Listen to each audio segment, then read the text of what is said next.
And then last question. What is the Emberstone? Oh my god.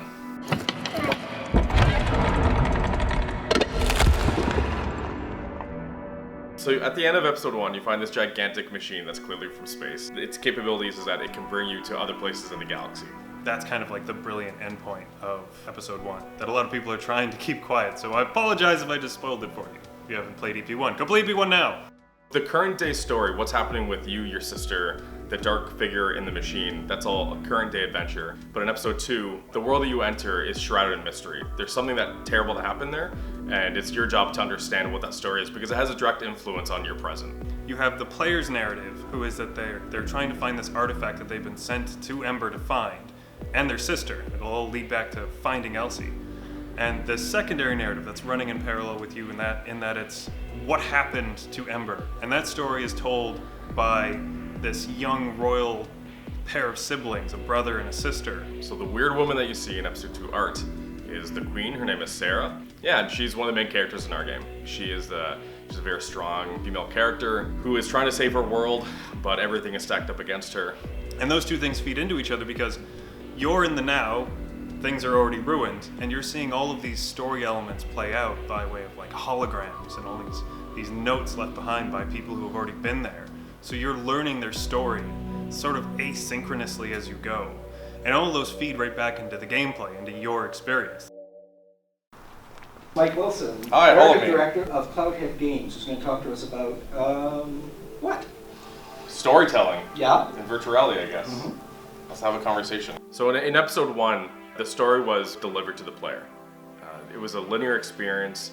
In episode 2, it's a much more open-ended experience. The advantage of that is that the player is going to feel like they found story pieces, that they found story moments. It'll feel like a much more natural form of discovery. In Charlie Chaplin, say, the early movies that he made were all about playing with the camera and like falling over in laughs, and the story didn't matter at all. Like, who cares why he's a gold miner, you know? But how close are we to a VR movie being City Lights where you cry at the end? Yeah. The reason why we have a gender-neutral protagonist and a strong female character and, you know, hand tones that match human hand tones, hopefully, is because we want everyone to feel like they're involved. Within virtual reality, if you don't feel like you are the main character, then what are we doing here, guys? We want our game to be accessible by everybody. We want everyone to have an equal measure of fun, and we don't want to rely on, you know, the boring tropes that we've been fed for the last like 25 years of video games just because it's easy.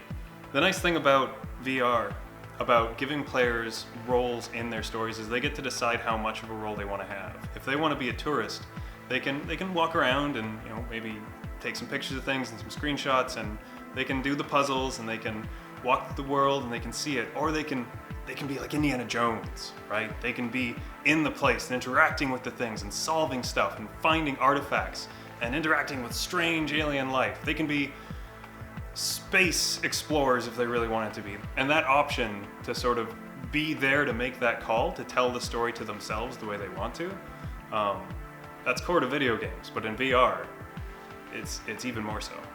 The way that we present the player with freedom of story is that we put a whole bunch of assets into the world, but we never demand that you use any of them. We want the player to feel like they're kind of like a story archaeologist. If you come to the gallery looking for gameplay, you can totally get that while bypassing the story elements that some people really do love. But to understand how the context of some puzzles work in our game, you will have to dig into story to get that information. I find it hard to believe that any adventure can be all the things you need to know up front to get through it. One of the reasons that mysteries and adventure are compelling is the unknown. It's that sense of finding out something you didn't know previously, and the importance of that. So the Emberstone is the heart of the mystery of this game. It's what you're looking for. It's the mystery that has shrouded this entire world and has somehow brought upon its downfall. The player has to find the Emberstone. I'm not exactly going to spoil it for you, but it plays an integral part in the conclusion of the game, and you'll have fun finding it, I hope. That's all I got.